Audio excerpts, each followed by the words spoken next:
Hello friend, welcome back to my video.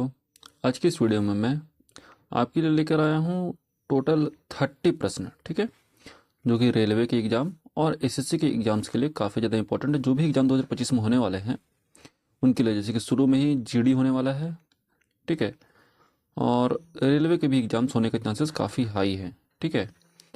तो उनके लिए भी काफ़ी ज़्यादा इंपॉर्टेंट प्रश्नों को लेकर आया हूँ, ठीक है।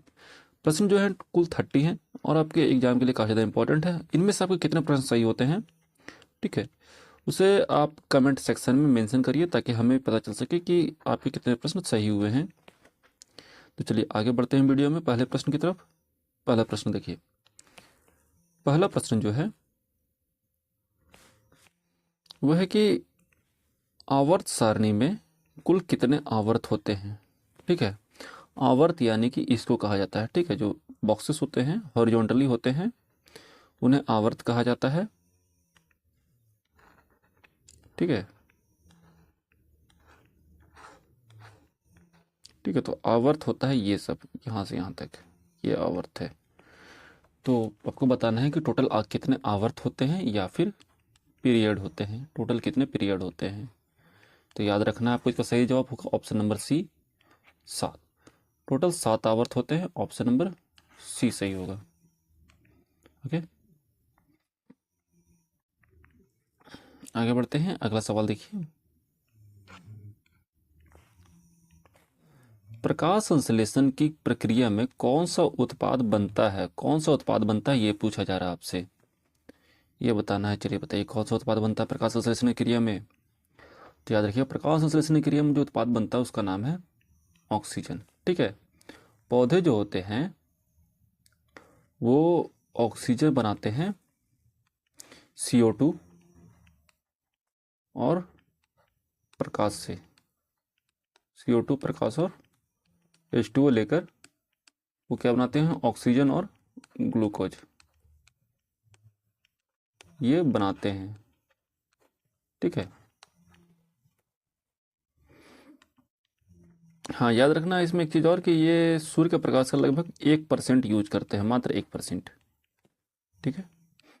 आगे बढ़ते हैं। अगला सवाल है, देखिए पूछा गया डिटर्जेंट का पीएच आमतौर पर कैसा होता है। तो याद रखिए, डिटर्जेंट जो होते हैं, ठीक है, वो क्षारीय होते हैं और उनका पीएच वैल्यू जो होता है 8 से 10 के बीच में होता है, ठीक है, 8 से 10 के बीच में होता है। आगे बढ़ते हैं। अगला सवाल, टॉर्च की बैटरी में कौन सी धातु उपयोग की जाती है। तो याद रखिएगा, टॉर्च की बैटरी में जो यूज होता है वो है जस्ता, ठीक है। इसके अलावा हम लिथियम भी यूज करते हैं बैटरी में, पर टॉर्च की बैटरी में जस्ता यूज होता है, ठीक है। क्या क्या यूज करते हैं, जस्ता, जिंक, जस्ता यूज करते हैं और मैग्नीज ऑक्साइड यूज करते हैं, MnO2 यूज करते हैं, ठीक है। आगे बढ़ते हैं। अगला सवाल,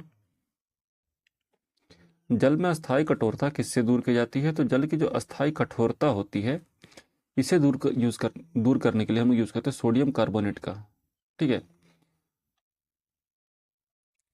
सोडियम कार्बोनेट का यूज करके हम लोग क्या हटाते हैं, जल की अस्थायी कठोरता हटाते हैं। ओके, आगे बढ़ते हैं। अगला सवाल देखिए। अगला सवाल काफ़ी ज़्यादा इंपॉर्टेंट सवाल है। सवाल है कि मानव शरीर का सामान्य रक्तचाप यानी कि ब्लड प्रेशर क्या होता है। तो मानव शरीर का जो सामान्य ब्लड प्रेशर होता है, सामान्य रक्तचाप होता है, ये होता है 120/80 mmHg, Hg यानी कि पारा की बात कर रहा है ये, ठीक है। 120/80 mmHg जो होता है वो सही होता है, यानी कि ऑप्शन नंबर बी सही होगा। आगे बढ़ते हैं। अगला सवाल है कि चांद पर गुरुत्वाकर्षण बल पृथ्वी के गुरुत्वाकर्षण बल का कितना भाग है।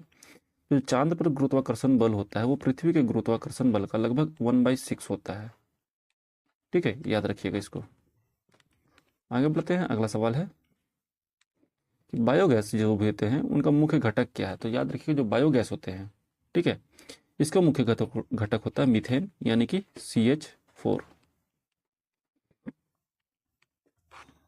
आगे बढ़ते हैं। अगला सवाल है कि परमाणु का द्रव्यमान मुख्य रूप से कहाँ केंद्रित होता है। तो परमाणु का जो द्रव्यमान होता है वो मुख्य रूप से उसके नाभिक में केंद्रित होता है, ठीक है, ऑप्शन नंबर डी सही होगा, ठीक है, क्योंकि नाभिक में ही प्रोटॉन और न्यूट्रॉन जो होता है कहाँ होता है, नाभिक में ही होता है। इलेक्ट्रॉन जो होता है वो कक्षा में पाया जाता है और ये चक्कर लगाता है।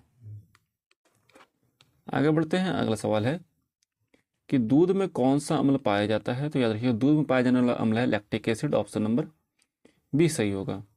ठीक है, जिसमें क्या बनाता है, खट्टा बनाता है। ठीक है, याद रखिए दूध का जो पीएच मान होता है वो 7 से कम होता है, हमेशा याद रखिएगा। आगे बढ़ते हैं, अगला सवाल है पहला जीवाश्म ईंधन पहला जीवाश्म ईंधन कौन सा है जो खोजा गया? तो पहला जीवाश्म ईंधन जो खोजा गया वो था कोयला।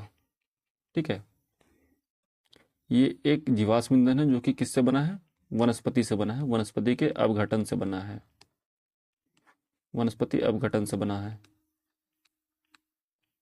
ठीक है, आगे बढ़ते हैं, अगला सवाल देखिए। अगला सवाल है कि मानव शरीर की सबसे बड़ी ग्रंथि कौन सी है? तो सबसे बड़ी ग्रंथि मानव शरीर की होती है वो होती है यकृत। ठीक है,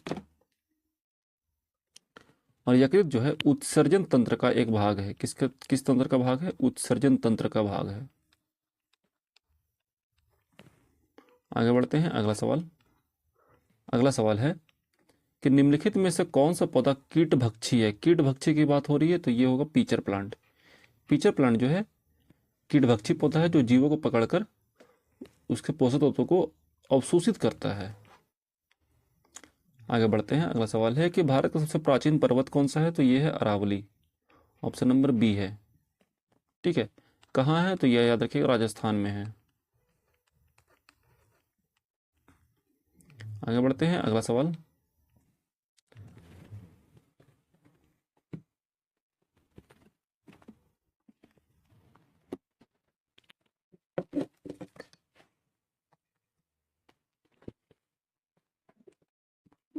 अगला सवाल है कि सबसे पहला कृत्रिम उपग्रह कौन सा था? तो सबसे पहला जो कृत्रिम उपग्रह था वो था स्पुतनिक 1। ठीक है, इसे लॉन्च किसने किया था? तो ये लॉन्च किया गया था यूएसएसआर के द्वारा। ठीक है, कब? 1957 में। आगे बढ़ते हैं, अगला सवाल देखिए। अगला सवाल है कि कौन सा विटामिन सूरज की रोशनी से प्राप्त होता है? तो सूरज की रोशनी से प्राप्त होने वाला विटामिन है विटामिन डी। ठीक है, यह हड्डी की मजबूती के लिए काफ़ी ज़्यादा जरूरी होता है। ठीक है, आगे बढ़ते हैं, अगला सवाल है कि कौन सा खनिज रक्त में हीमोग्लोबिन बनाने में मदद करता है? तो हीमोग्लोबिन बनाने में जो मदद करता है उस खनिज का नाम होता है आयरन। ठीक है, और हीमोग्लोबिन का कार्य क्या होता है? रक्त में ऑक्सीजन का प्रभाव बनाए रखना। किसका प्रभाव बनाए रखना? ऑक्सीजन का प्रवाह करना, ये काम होता है हीमोग्लोबिन का। आगे बढ़ते हैं, अगला सवाल है बर्फ के पिघलने पर उसका घनत्व क्या होता है? तो याद रखिएगा बर्फ के पिघलने पर उसका घनत्व जो होता है वो बढ़ता है, ऑप्शन नंबर ए सही होगा। अगला सवाल है कि बायोडिग्रेडेबल पदार्थ का उदाहरण क्या है? तो बायोडिग्रेडेबल पदार्थ वो होते हैं जो कि सड़ गल सकते हैं, गल जाते हैं, सड़ जाते हैं। तो यहाँ पर है पेपर। पेपर जो है एक बायोडिग्रेडेबल सब्सटेंस है।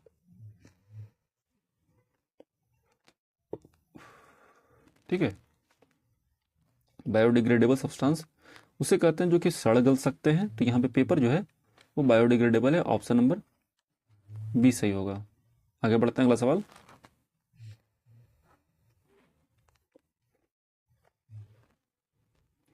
अगला सवाल है कि पृथ्वी की परिधि का माप लगभग कितना है? तो याद रखिए पृथ्वी की परिधि का माप है 40,075 किलोमीटर। ठीक है, ये कहाँ मापी जाती है? तो ये भूमध्य रेखा पर मापी जाती है।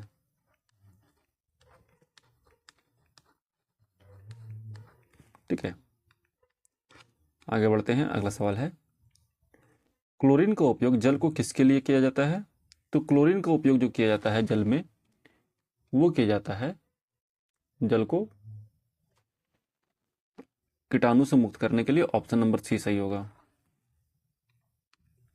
आगे बढ़ते हैं, अगला सवाल है सूर्य की किरणों का मुख्य स्रोत क्या है? तो सूर्य की किरणों का जो मुख्य स्रोत होता है वो होता है फ्यूजन, यानी कि टूटना। आगे बढ़ते हैं, अगला सवाल है, शरीर में पाचन प्रक्रिया में सबसे पहले कहाँ से शुरू होती है? तो शरीर में पाचन प्रक्रिया जो है सबसे पहले कहाँ शुरू होती है? तो ये मुंह से ही शुरू हो जाती है। ठीक है, ऑप्शन नंबर सी सही होगा। अगला सवाल है, पित्त का रंग किसके कारण होता है? ठीक है, तो पित्त जो होते हैं, पित्त जो होती है हमारे शरीर में, वो हल्का पीला और हरा रंग का होता है, और वो होता है बिलिरुबिन के कारण। ऑप्शन नंबर सी सही होगा। आगे बढ़ते हैं, अगला सवाल है कि पेड़ के तनों में वृद्धि किससे होती है? तो पेड़ का तना जो होता है वो बढ़ता है वैस्कुलर कैम्बियम के कारण। ठीक है, ऑप्शन नंबर ए सही होगा।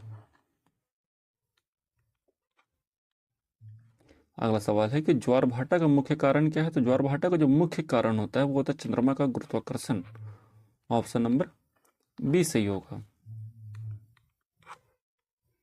अगला सवाल है कि वायुमंडल में किस गैस का प्रतिशत सबसे अधिक है? तो वही क्वेश्चन है, घुमा के दिया हुआ है, नाइट्रोजन सही होगा। Option number A. आगे बढ़ते हैं, अगला सवाल है, निम्नलिखित में से कौन सा ग्रह सबसे धीमा घूमता है? तो सबसे धीमा घूमने वाला ग्रह का नाम है शुक्र, जो कि दे रखा है ऑप्शंस में से बात की जाए तो। ये कौन सा है? ये होगा शुक्र। ऑप्शन नंबर बी सही होगा। नहीं तो यूरेनस और नेपच्यून जो है वो बहुत धीमा घूमते हैं।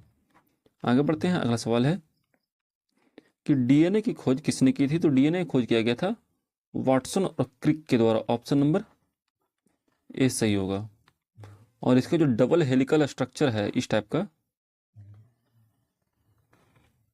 ये दिया गया था हरगोविंद खुराना के द्वारा।